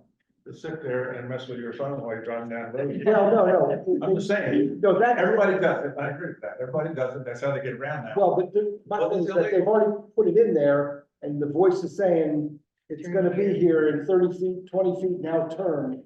Again, we're asking you all, as this one was written, based on the legislative history, if you will, which was, it's causing some traffic issues because people can't see things. Do we still need this, or do we not need this? That's the simple question. So, Mary Roth, if I understand you correctly, this is not about wayfinding signage. This is about specific Addresses, yes, numbers correct. for businesses or whatever it might be Correct. along one. It is not wayfinding. No, I don't understand that. at Yeah, all. I don't get that. This I is- don't understand that Yeah. language at all. Well, That's why. So, The DJ, I think, I'm assuming what it means is like, when I come up to Postal Lane, I know I'm trying to get to whatever the address on Coastal Highway is. I don't know what block I'm on. So I'm assuming it's gonna tell me that this is address 1000 through 1900 or something. Can I just, sorry, ask, because is there another signage recommendation? There are two. Because I don't want to confuse this and, There are two other signage recommendations that speak more to wayfinding. I do not know the numbers offhand. All right, so I don't want to confuse that with this. That's why I asked that earlier question. So I don't want to get thrown off. Because I don't understand this either. I don't. get the whole- I mean, was my assessment correct? Or I'm trying to That's how I remember. read it. yeah, this is for individual addresses and. Okay, yeah. So I'm not hearing any kind of clear consensus like, hey, this is something we desperately need to do, that maybe this isn't. Maybe that first working group got one recommendation, that wasn't. So how does this work? Can we take motions and remove it? No, we're not gonna take motions, we're just gonna make decisions by kind of what we hear in consensus, and, there's no rule that says that it can't be brought back at some point, but I think we're gonna move forward on this. And Basically, we've evaluated it and we're done. Right, There we go. right. There you go. Oh, and a complete character. Leah, keep going. I promised Todd that, you know, this is gonna backfire a little bit, but I promised Todd that I'd buy everyone drinks if we go past 8. But now everyone's gonna make sure we go past 8, so. I wasn't gonna tell everybody, so now you're really. Yeah, that's oversharing. Okay, C13, feasibility of eliminating unsignalized crossovers on Route 1. This one is kind of a big topic. Specifically, we were looking between 5 Points and 24. I listed the crossovers there. Those of you who drive the corridor are very familiar with many of them. I know that looking at these is obviously constantly on DelDOT's radar from a safety perspective, and that was the concern of the working group members initially, was these crossovers are less safe. Obviously, there's the added benefit of everyone using a crossover is not traffic at the next light down the road. So the department is this is constantly part of the program of looking at safety, looking at operations on the road. We can do a deeper dive of this year with our traffic group and kind of take a look at any specific studies they've done. So I just wanted to make sure if anyone had any thoughts on this. I'd be against removing that unless we had one that stood out as an obvious exception to the rule. It's dangerous. I've got a no, yes, no. I mean, I agree with Kent, this is DJ, I agree with Councilman Riley, and I think, I mean, to me, it's more of a safety thing, and you already have an HEB program that kind of takes care of any safe. I mean, I know that's not necessarily a proactive approach, but, you know, you might have unintended consequences from moving some of these, like the crossover down, like if you're trying to go to like Outback and all those, like, because you can't cross a Glade Road, we're adding that because that U-turn is so bad because, you know, there's a need. So I think this one would be completed as far as I'm concerned. Well, I think what we could do is get a high level overview of what the traffic folks are doing on this from a safety perspective at a future meeting, and then we can formally check it off. And then we can even have Scott come and, you know, explain specific ones, or like, once we do that side. I was just gonna say, safety wise, there's several that maybe should be closed, but it just creates more of a problem by sending the rest of the traffic further up. I mean, if you shut down the one at Shady Road, you're sending all that traffic up right into 5 Points and you cannot make a U-turn there. Yeah. So where do they go? Where do they go? They make the illegal U-turn. Yeah, the only one that I see that's really a dangerous one is not that. But you have a big community back there that does not want to lose their access. But and that one, I believe they improved though after the motorcycle They accident. they love the Yeah. line of sight better and everything Yeah. like that. I don't think they've had any action since then. No. All right, we're gonna go, Bob Levin? Well, this is about Go. the minus Conaway Route 1, grade separated intersection. My understanding is they're closing all of the crossovers from southbound to northbound and vice versa as part of that project. If I'm wrong on that, then I was missing. Except for the one that serves big. Yeah, right, of course. It's good to know someone. But, No, Pete. But that's again, north of 5 Points. I understand that, but I think north of south, you need to use, I think you need to use similar criteria. South of 5 Points that you're using north of 5 Points. So are you already planning to do that? And can you look and see what happens north of 5 Points when you do that before you make this decision, or don't you have the time in your schedule to do that? You see where I'm saying? But You're already doing it. the north of 5 Points and south of 5 Points are not even comparable. Because south of 5 Points, you have signals that create the gaps for those unsignalized crossovers. North of 5 Points, you don't. So I don't think it's even apples and apples. And I think what Leah said is that we're gonna continue to look at this and maybe have someone come, like you said, Scott from DelDOT, you know, and so we're not getting rid of this, we're still gonna be talking about this. And you might add on the one south, try to eliminate the ones where you're actually going in the wrong direction as you cross, to whether it's opposed to going at a 90-degree angle, so that you know what I'm saying? You're lengthening the time that you're actually at risk because you're having to go not only across, but forward in the opposite direction and across one direction. Okay. We've got 3 in the E category, which has always been our longer term recommendation. Okay, so the first is looking at a new road connecting 24 near Beacon Middle School with Old Landing Road near Arnell Creek. I included an aerial image here that you probably can all see a little bit better closer to you, but essentially it shows the fact that, as you all know, Old Landing Road is pretty well developed. And there's also a lot of environmental impacts with the creek coming up there in the wetland. So our kind of high level analysis of this is this ship has sailed. I don't see where you're putting the road through there. Anymore. Yeah, so, you know, we don't see this as feasible without major private property impact. When I say major, I mean the whole neighborhood has to go, which I don't think is happening. So we don't see this one as particularly relevant at this time, but just wanted to make sure we share it with you all. All right, moving on. Okay, so these are, of all the big long-term recommendations, these are the biggest. Study the feasibility of a grade separation at 5 points, right? Some of you who have been around a long time remember when this was done back in 2007. I know I do not. So we know that existing conditions have changed substantially since then. A related recommendation, E5, is to look at east-west traffic as a pattern. As a system, excuse me, including Minos, New Road, Old Orchard, and Clay. We know there's multiple CTP projects in the pipeline that are going to be altering those east-west travel patterns. Minos Conway, grade separated intersection, foremost among them, as well as Plantation Road. So we kind of have a proposal to take a look at both of these. So flipping forward to the next slide is a little timeline for you all.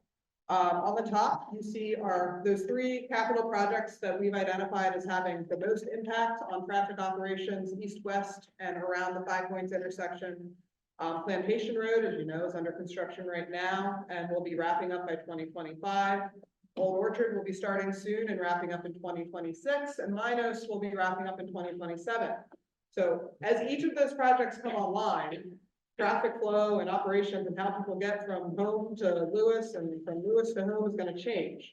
So what we will be doing every summer from here on out is targeted counts to understand how that traffic is responding to these projects and analyzing them every fall. But I want to be really transparent and clear with y'all. We're not going to be able to look at a feasibility of changes at 5 points until we have all that data in hand, which isn't going to be until all these projects are built. And I'm sad to say that's not until 2028 for having a full understanding of how these projects are going to work. And that just is what it is. So I know we all are hearing from our constituents all the time, when are you going to fix 5 points? Here's the chart we're going to show them. Okay. And on the next slide too, I just have a little high level diagram of where those projects are, just so folks know how they relate to that intersection coming online. So that, just want to share that with you all. And this is kind of our proposed next steps, but it's going to be quite a few years before we're ready to kind of do that final update, that 2007 analysis to now and understand what our options are there from a technical perspective and what our needs are once we see the benefits of all these new connections being built by the park. Any questions or concerns about? Not necessarily a question, but I support not really even evaluating grade separating 5 points until all that is done, because as you say, it's going to change the travel patterns in the area. And if we're not going to improve Savannah Road on the other side of 5 points, and we're not going to improve Route 1 south of 5 points, I question the value of actually grade separating. So, well, and again, that's basically what the conclusion we're at, and what we've been saying for the last few years, which is, you know, investments are being made, a study will come at some point, let's get more information, and that's what we're planning on doing. Hopefully this is a handy little cheat sheet for you all though to keep track of things, and as construction timelines change, we will provide updated versions. All right. Reminder of our priorities for 24. We're going to be looking at the drainage recommendation as well as that crossover recommendation. So those are the 2 that we anticipate making substantial progress. And as always, as always, we'll continue work on our recommendations. That 2023 annual report is finalized as of this evening. And again, it's in your packet, so the annual report is in the back of your packet. We'll be back here on June 11th for that workshop. We'll encourage many of you to attend. We'll make sure you have the meeting notice to distribute to your constituents, and we'll be back in this room for our next working group meeting in October. We do have a few public comments online with the chat, so I'm going to read those for the record. Let's see. Okay. From Diana online, as a pedestrian who has walked across Route 1 at 5 points when I was younger, I support a crossover at Shady and Marsh Road. I can and do still walk the distance, but only drive across Route 1 now. I've also seen pedestrians walking across from the transit center. Also, another point of information, Eagle Point, Henlopen Landing residents, as well as other communities, are within walking distance of that proposed crossover. And also think of students from Cape Henlopen High School and the new middle school who might use it. And regarding recommendation C13, the crossovers noted are used by many of us who know how to use them. If you live here and use Route 1 daily, you know they are needed. So those are all of our online comments. I know we have a few members of the public. Is there anyone here who, member of the public who would like to make a comment at this point? Okay, not seeing any hands. So we are going to wrap up the meeting, and I appreciate everyone being here. This group continues to work.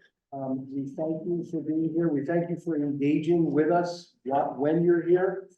Please don't ever think that the discussion we're having isn't valuable. It is. As I kind of keep us moving on, trying to keep the meetings going, we do thank you for the questions, the comments, and challenging us whenever that may be necessary. So hopefully we'll see you at the workshop. If we don't see you, maybe everyone can try to reach out to 5 or 10 people and make sure they know about the workshop. But it's always great when the working group members are there. We can, talk to you while we're talking to members of the public. It makes for a good workshop. And if we don't see you at the workshop, have a great summer. We'll see you in the fall. Thanks, everyone.